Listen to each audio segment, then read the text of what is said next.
Good morning, world history students. I guess it's afternoon by the time you get to world history, but good afternoon. Today we're going to talk about one pagers. So again, you're probably watching this if you couldn't get into the lesson. That happens sometimes, or if you were absent. One pagers are something that we're going to use throughout the course. This is a way I'm going to use to assess you. So today we're going to do a practice one, so you can kind of see what it is and kind of get used to doing it, and then we'll preview them. So be prepared. We're going to take a look at your one pagers. We're going to peer grade them so that you can kind of see what other people are doing, and it'll give you more ideas. This one is just a practice, so it's going to be a formative assessment. So just teaching you the strategy. This is an AVID strategy, and you use it to kind of synthesize information. Some of you will have used it in other classes. I know your sophomore. So if you have Miss Roberts, she uses the strategy. My daughter did a bunch in her class. It's an AVID thing, and it really just helps you isolate the important information. And then by creating something with it, it helps your memory, and it makes you get a deeper understanding. So we're really getting a deeper dive into the information. We'll do a one pager on what I call the power standards. And the power standards for each unit are the ones that are going to be assessed on the end of course exam. And so in your notebook, you're going to have a one pager for each of the important topics. That means you've gone a little deeper into that topic, into that standard. And then you've got a great study guide. You've made your own study guide for that end of course exam. So I think you're going to like these. Now, some of you, you're not the most artistic. I tend not to be artistic, but you just got to color a little and draw some things. It's not that big a deal. You're not being judged on the quality of your artwork. It's you're being judged on, can you portray the standard and get the information. So we're going to, like I said, use them for summative assessments. So each one pager you do related to a standard will be worth 100 points. So it gives you a chance to be assessed in a way different than a traditional multiple choice essay test. So I think you'll like it. You can use one pagers in history class for something you've read from the textbook, a novel you might read, a poem, if we watch a podcast or a TED Talk. If you had a guest speaker in class, a movie, it's just used to summarize and highlight the important things from whatever you've done or watched or learned.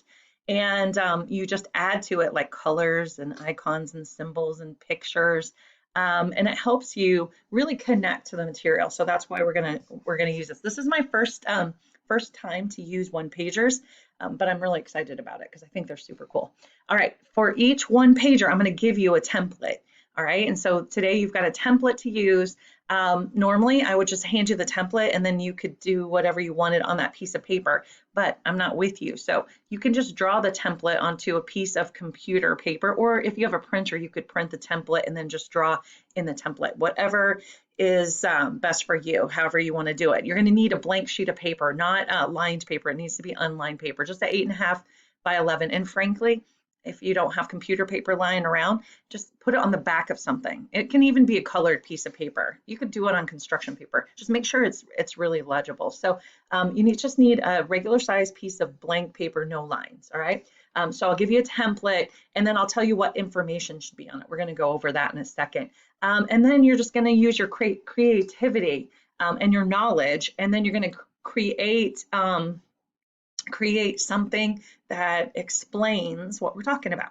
Okay, you're going to completely fill that paper, so there's no blank squares or no blank places on the paper. The paper should be completely filled. You can put a border around it and just put words or symbols or drawings around the border, but there shouldn't be any blank spaces or bare spaces on your paper. You're going to make it colorful. So you're going to use color crayons, markers, highlighters, whatever you've got, okay, to add color for your illustrations and make it visually interesting.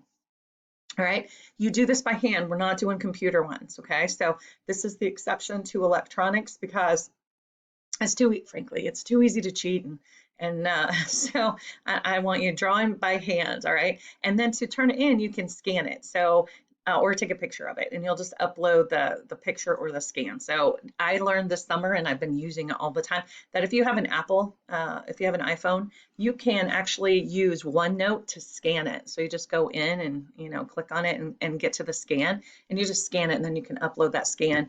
My daughter, hang on, she texted the answer to me. My daughter uses She was in Mr. Beery's class, and they use Adobe Scan. So you can download Adobe Scan on your phone, or you should be able to use it with the camera on the computer as well. So if you're having trouble with that, you're going to have to let me know. Your one pager should be colorful and eye-catching. Actually, this comes straight out of Miss Roberts' instructions. So if you have her, you're going to see this again. You can use visuals, you use text, you can use fancy lettering, colors, shapes, fancy borders. You know, if you can do really detailed pictures, and you're just trying to organize the information and present it. I should be able to look at that and understand what it is. Okay, so if it's a standard, I understand the first one you're going to do for Byzantine Empire is the accomplishments of a list of people. That's the standard. So I should be able to look at your paper and see all those people and their accomplishments. And I should say, oh, Justinian had a code of law, and he created the Hagia Sophia, and whatever else. Okay, so that's what you're going to do. All right. The other thing is important. Again, this goes back to people cheating and things like that, is that your name is written in ink on the paper. Okay, so I know it's yours. You can't plagiarize somebody else's. You need to do your own work. Every one of these is going to be very individual. So there should not be two alike unless, two people are doing it. This is not something you collaborate on with your friend. You do your own work on this one. It's your processing. That way you're going to understand the standard, okay? Even if you're not artistic, you can do this. You just have to get used to it, especially with the templates. That's really helpful. And I'll tell you, we're going to follow the template today, and the first few will follow a template. But eventually, some of you are going to want to run with this, and I will give you an array of templates. You can choose your own template, or you can even do it freehand. If you're like, oh, I don't know what to do, just Google one-pagers and look at Google Images, and you'll see all kinds of them, how people have done them. They are super cool. And so I think you'll like this. I hope you like this. All right, so what do we got next? All right, whoops, went too fast. All right, so we're going to do a pandemic one-pager. Yesterday we talked about legacy, and you're living right now. This is history. Someday kids are going to sit in world history class and study 2020 pandemic, all right? And so, we study the 1918 pandemic.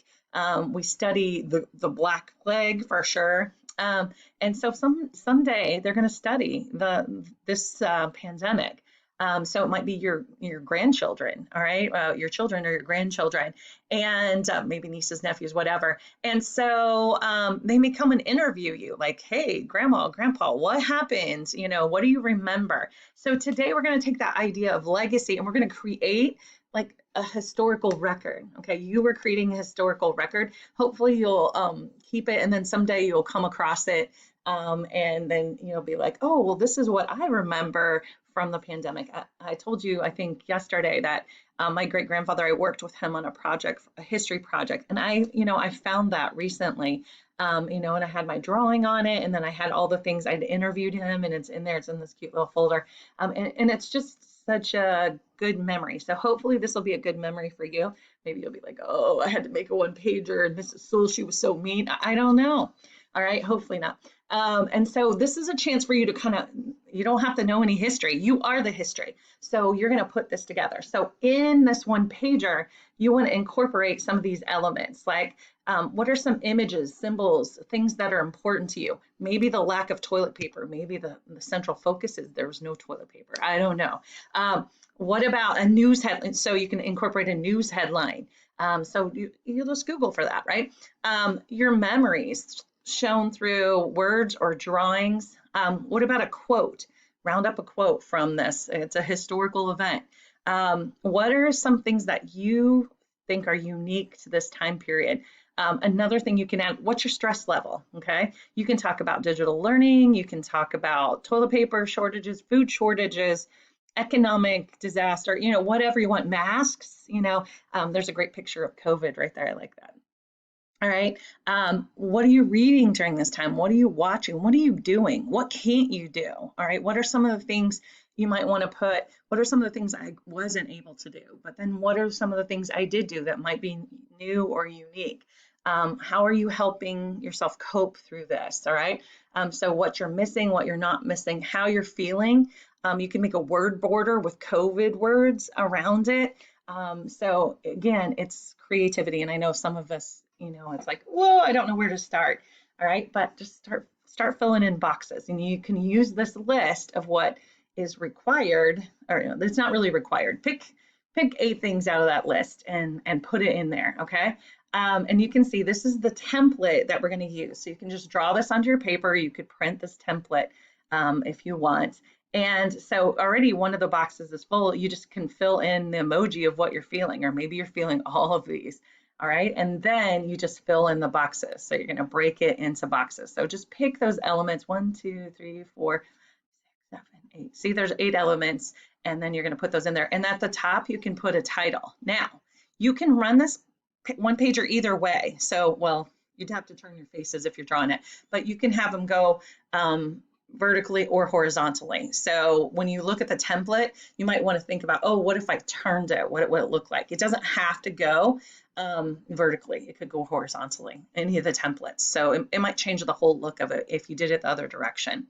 All right, and then here's an example.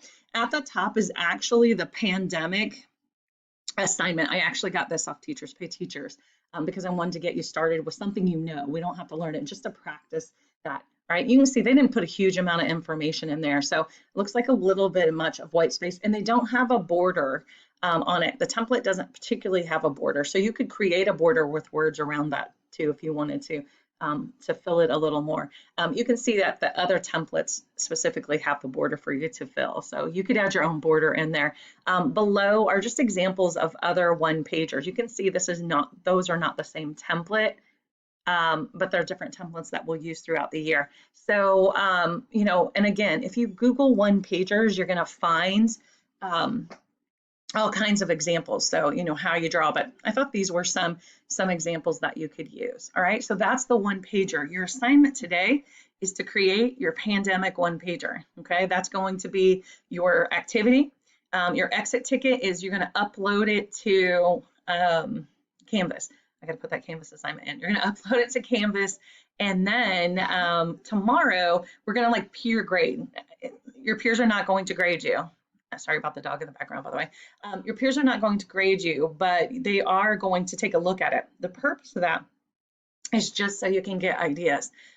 You saw what you did. Now, what are my peers doing? And so when you do your next one-pager, you can be like, oh, that was a really good idea. I want to incorporate those elements. I almost said elephants.